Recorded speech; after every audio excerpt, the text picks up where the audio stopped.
Teología es el estudio de temas importantes tales como Dios, Cristo, la Trinidad, el Espíritu Santo, el plan de Dios.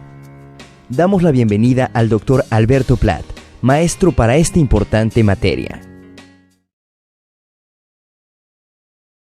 Lo que la Biblia dice de Cristo.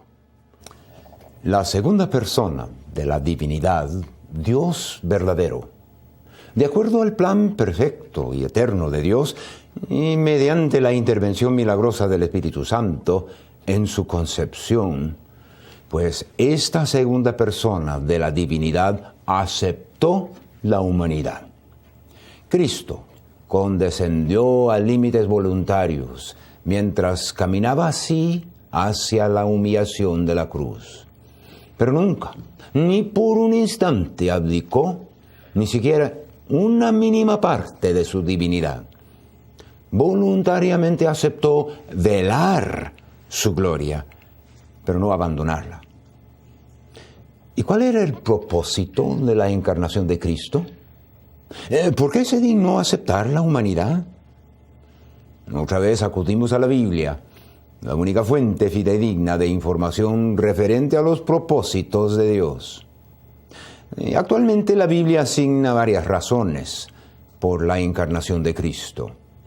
Entre ellas está la indicación que Cristo vino para hacer el cumplimiento de las profecías del Antiguo Testamento, que vemos desde Génesis 3, con el mensaje contra Satanás, continuando por Isaías 9, versículo 6, con la frase, un niño nos es nacido, hijo nos es dado. Y hasta Miqueas, capítulo 5, versículo 2, con su promesa del nacimiento en Belén.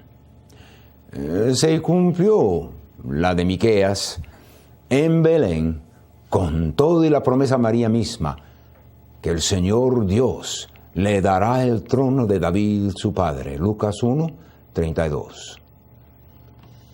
San Juan capítulo 1, versículo 18, señala una segunda e importantísima razón por la encarnación. A Dios nadie le vio jamás, el unigénito Hijo, quien está en el seno del Padre, Él le ha dado a conocer. Cristo vino a revelarnos al Padre y por ende, bien se podría decir que sabemos de Dios Padre lo que sabemos de Cristo. En su primera carta, el apóstol agregó que para esto apareció el Hijo de Dios, para deshacer las obras del diablo. Primera de Juan 3, 8. Consultando la epístola a los Hebreos, vemos en 2:17 que Cristo aceptó la humanidad para ser nuestro misericordioso y fiel sumo sacerdote, en lo que a Dios se refiere. Hebreos 9:26 agrega o añade que Cristo se presentó una vez para siempre por el sacrificio de sí mismo para quitar de en medio el pecado. Anticipando un estudio más adelante, quiero hacerme referencia a un versículo en el Evangelio de San Juan 1, el versículo 11. A lo suyo vino, y los suyos no le recibieron.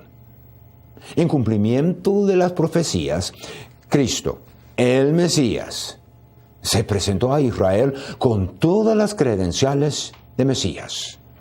Vino a lo suyo, lo que le pertenecía. Pero los suyos, el pueblo, su pueblo, los judíos, no le recibieron. Obviamente, uno de los propósitos de la encarnación fue la legítima oferta del reino mesiánico a los judíos, aunque Dios sabía perfectamente bien de su incredulidad histórica. Bueno, ya vimos algunas de las razones bíblicas por la encarnación de la segunda persona de la divinidad. Tendremos que dejar para otro curso el estudio amplio de la vida y ministerio público del Señor Jesucristo. Aquí tenemos nada más un resumen. Ya hemos comentado que sabemos muy poco de su juventud y adolescencia. Uno de los primeros eventos de la vida y ministerio público de Cristo se ve en el encuentro con su primo y precursor, Juan el Bautista. Cristo se identificó con el mensaje de arrepentimiento de Juan, mediante su bautismo por Juan. San Mateo capítulo 3, versículos 13 a 15, le citan la razón por esa manifestación pública. Conviene que cumplamos toda justicia. Cristo lo hizo no porque tenía algo de que arrepentirse, porque estaba sin pecado, sino porque quería hacer pública su identificación con el importante mensaje del reino mesiánico que Juan predicaba, y el mismo mensaje que Cristo predicaría durante la primera parte de su ministerio. Es de notarse también que en esa ocasión hubo una espectacular comunicación del cielo afirmando quién se había bautizado. Mateo capítulo 3, versículo 17. Este es mi Hijo amado, en quien tengo complacencia. Días después, le tocaría a Juan Bautista confesar: he aquí el Cordero de Dios que quita el pecado del mundo. Juan capítulo 1 y el versículo 29. Enseguida, tenemos que tomar nota de la tentación del Señor Jesucristo por el diablo.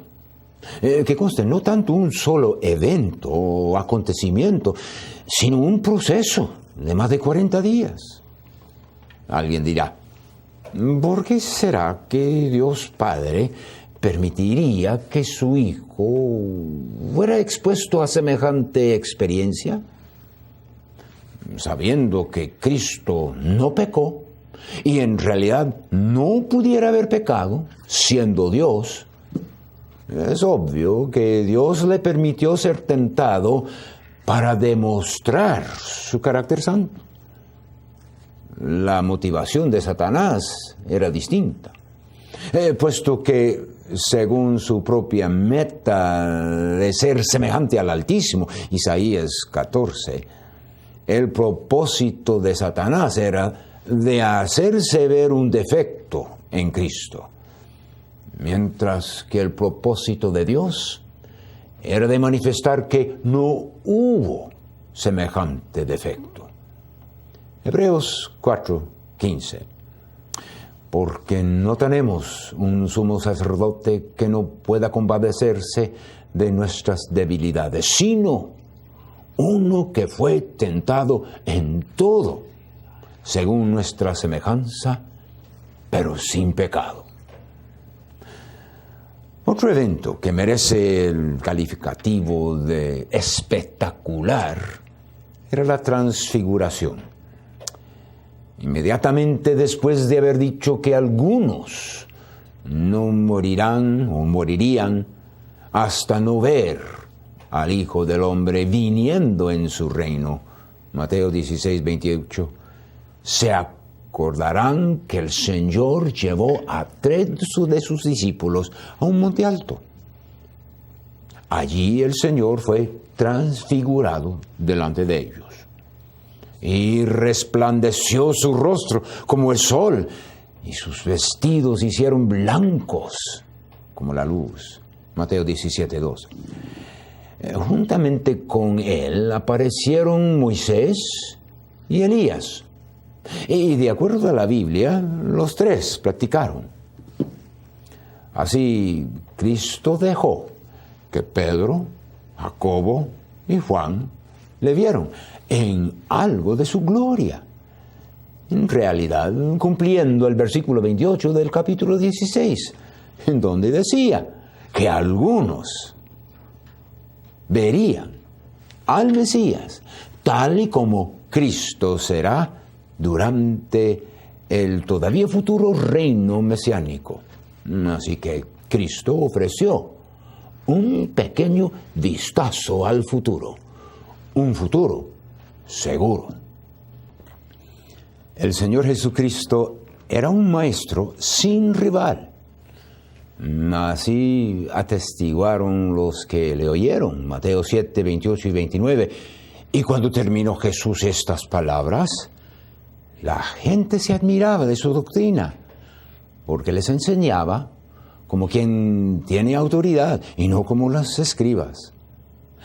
Los mismos alguaciles, enviados por los fariseos para arrestarlo, dijeron de Cristo: jamás hombre alguno ha hablado como este hombre.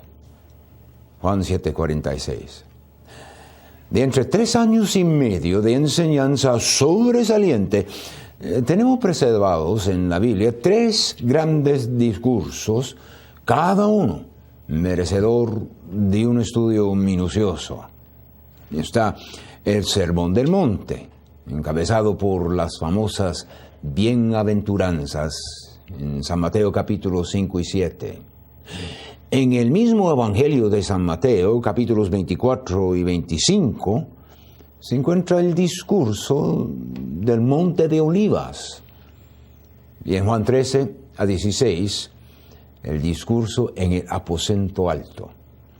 Este último discurso, dado en la misma noche en que fue traicionado el Señor, viene siendo la semilla de la verdad que fue desarrollada después por San Pablo, siempre bajo la docencia del Espíritu Santo. Un elemento algo curioso de la pedagogía del Señor era el uso de la parábola. El término en sí, es decir, parábola, se refiere a la colocación de 2 verdades en una yuxtaposición, es decir, una verdad a la par de otra verdad. De esa manera, la comparación de las 2 verdades servía como una ilustración. Es una metáfora, un símil, tomada de la naturaleza o de la vida común, calculada para llamar la atención del oyente y despertar interés. No es una fábula, ni es mito, ni tampoco es una alegoría. La verdad es que aún no era una ilustración que inmediatamente abrió los ojos de todos los oyentes, puesto que a veces se usaba para esconder la verdad de los incrédulos. Considere el caso de Mateo capítulo 13. Los discípulos pidieron al Señor la razón por haber usado parábolas, y Él contestó: porque a vosotros os es dado saber los misterios del reino de los cielos, mas a ellos no les dado. Mateo 13:11.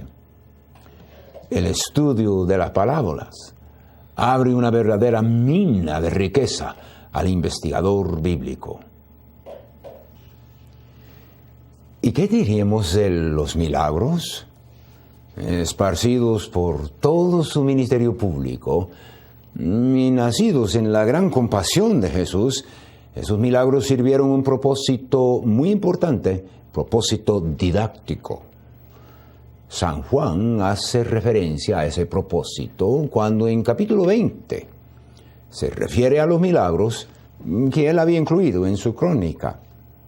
Lo interesante es que Juan utilizó un término, señales, cuando a milagros se refiere, porque él entendió que la intervención milagrosa de Jesús le identificaba como el Mesías. Hizo además Jesús muchas otras señales en presencia de sus discípulos, las cuales no están escritas en este libro. Pero estas se han escrito para que creáis que Jesús es el Cristo, el Hijo de Dios, y para que creyendo tengáis vida en su nombre. Juan 20, 30 y 31. Los milagros demostraron quién era Cristo Jesús. Ahora, cuando se habla de eventos importantes en la vida y el ministerio terrenal de Jesucristo, no hay nada de compararse con los dos que vamos a mencionar ahora: la muerte y la resurrección del Señor Jesucristo.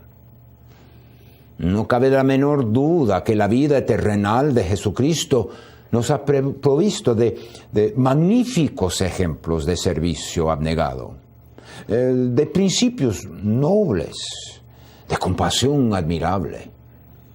Esas cualidades y servicios loables de parte de Cristo no desvanecen, ni se menosprecian ante la obra de la cruz y la tumba vacía.